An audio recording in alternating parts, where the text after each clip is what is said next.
শিক্ষার্থী বন্ধুরা YouTube channel থেকে সুস্বাগতম। আশা করি তোমরা ভালো আছো। আজকে যে বিষয় নিয়ে আমরা আলোচনা করতে যাচ্ছি সে হলো নবম শ্রেণীর 112 পৃষ্ঠার যে অনুশীলনী কাজ আছে সেখানে 1 নাম্বার অঙ্কটি আমরা সমাধান করব। তোমরা হয়তো দেখেছো এর আগে যে অঙ্কগুলো আমি দিয়েছি, তোমাদের কাছে কেমন লেগেছে আমাকে কমেন্ট করে জানাবে, আর যদি কোনো প্রবলেম হয় সেটাও আমাকে জানাবে। আজকের আমরা দেখি এখানে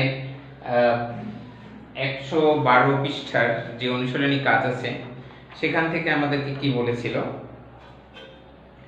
আমাদের প্রথম যে কাজটা বলেছে তার মধ্যে রয়েছে 3টি বাস্তব উদাহরণ থেকে বহুপদী রাশির গঠন করো, এরকম কথা বলেছে 1 নম্বরে। তোমরা দেখে রাখবে, এখানে আছে 3টি বাস্তব উদাহরণ থেকে বহুপদী রাশি গঠন করতে বলেছে। তাহলে এখানে আমি একটা উদাহরণ তোমাদের কাছে লিখে দিয়েছি, যে এখানে বলেছিল 3টি বাস্তব উদাহরণ থেকে বহুপদী রাশি গঠন করো। এখানে গঠন লিখে আমরা লিখেছি 1 নাম্বার। 1 নম্বরে কি লিখেছিলাম সেটা হলো যে একটি খাতার দাম ও একটি খাতার দাম, এখানে কমা থাকুক, একটি পেন্সিলের দামের বর্গ অপেক্ষা 2 কম। তাহলে আমরা একটি খাতার দাম একটি পেন্সিলের দামের বর্গ অপেক্ষা 2 কম। তাহলে আমরা কি ধরি, পেন্সিলের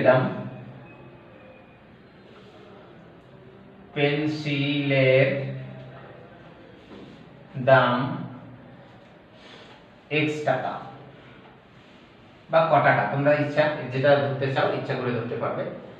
এখন বলা হয়েছে কি একটি খাতার দাম একটি পেন্সিলের দামের বর্গ অপেক্ষা 2 কম। তাহলে আমরা এখানে কি নিয়েছি, তাহলে খাতার দামটা কি হবে দেখো, তাহলে খাতার দাম হলো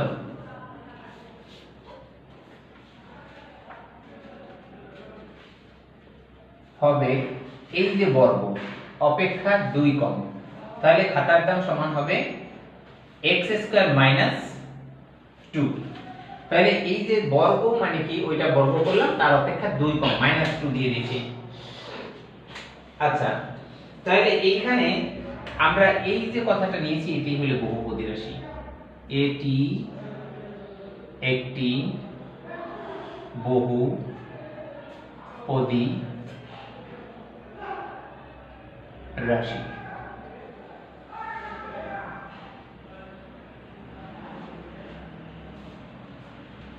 আচ্ছা, আমরা কি পেয়েছি তাহলে, এই যে বহুপদী কেন হয়েছে বহুপদ, কারণ এখানে একটি পদ একটি পদ, 2টি পদ হয়ে গেছে। 2টি পদ আসা মানেই হয়েছে বহুপদ, অর্থাৎ একের অধিক যে পদগুলো আছে সেটা, এটা তোমাদের মতো তোমরা লিখে নিতে পারো। উদাহরণ 2 আমাদের 3টে উদাহরণ লিখতে বলেছে, তাহলে উদাহরণ 2 কে যদি লিখি আমরা কি লিখতে পারি এখানে, যেমন রহিমের বয়স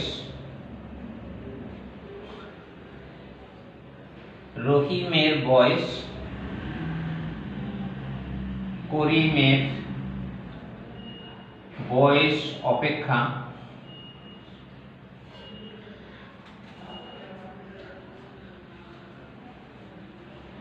x গুণ বেশি অথবা x কম, যে লেখা তোমরা, অপেক্ষা 5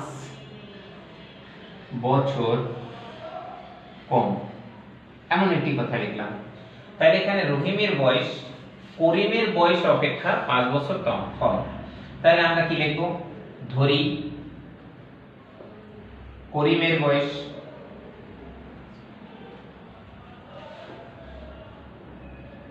সমান x বছর। তাহলে করিমের বয়স কত ধরেছি, x বছর। কথা ছিল করিমের বয়স অপেক্ষা 5 বছর কম। তাহলে রহিমের বয়স, তাহলে রহিমের বয়স সমান করিমের বয়স থেকে 5 বছর কম, খেয়াল রাখতে হবে। তাহলে কি হবে এখানে, x - 5। এটাও কিন্তু একটি বহুপদী হয়ে গেল। দেখো x - 5 এটা পেয়ে গেলাম। তাহলে আমরা 2 নম্বর উদাহরণটা তোমাদেরকে দেখিয়ে দিলাম। এখন 3 নাম্বার যদি আমি লিখি, এটা তোমাদের মতো তোমরা লিখে নেবে। যেমন একটি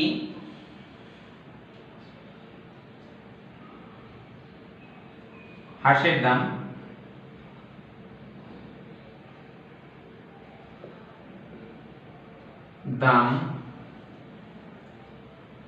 একটি কবুতরের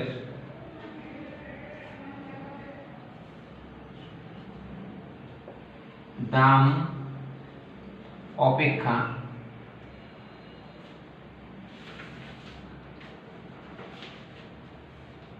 3 গুণ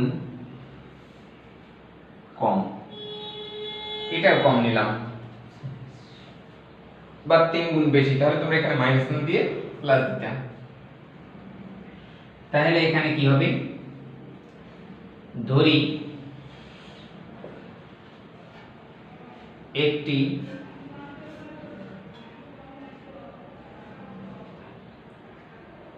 হাঁসের দাম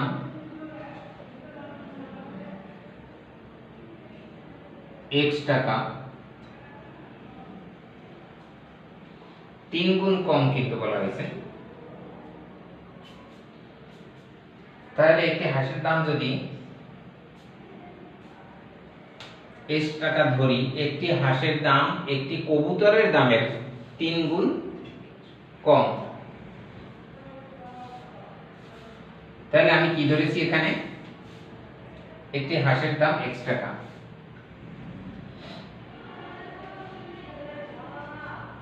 তাহলে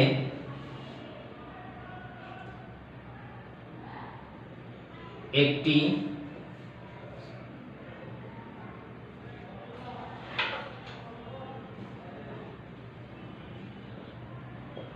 দাম সমান 3 গুণ কম, কথাটা কি বুঝাইতে চাইছে এখানে, এটা যদি x হয় এখানে 3 গুণ হবে, এটা বেশি, তাহলে কবুতরের দাম হবে কি x গুণ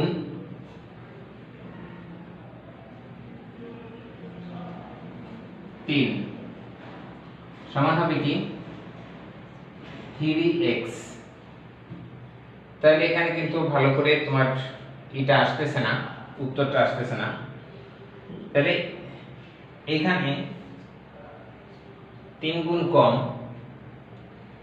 এইখানে আবার প্রশ্ন বাড়াতে হবে। তাহলে হাঁস ও কবুতরের দাম কত, একটি হাঁস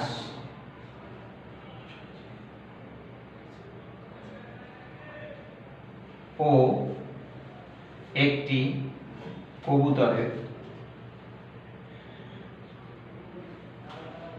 দাম কত, এইখানে আসতে হবে। তাহলে আমরা কি পেয়েছি, এখানে একটি হাঁসের দাম পাইছি x টাকা, একটি কবুতরের দাম পাইছি 3x টাকা। তবে লিখতে হবে একটি হাঁস ও একটি কবুতর মোট দাম সমান লিখতে হবে x প্লাস 3x বা 3x। এই কথাটা কিন্তু লেখা যাবে।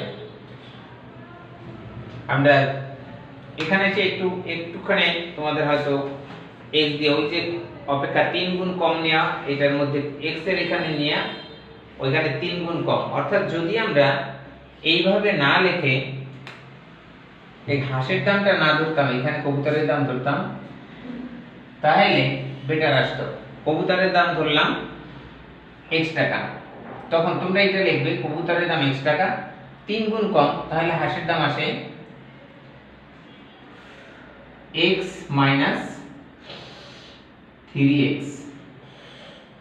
এইভাবে এসে পড়ে কিন্তু x মাইনাস 3x, x থেকে মাইনাস 3x দেওয়া যায় না, তো সেটা মানানসই হয় না। যাই হোক, এইভাবে তোমরা লিখে নিবে।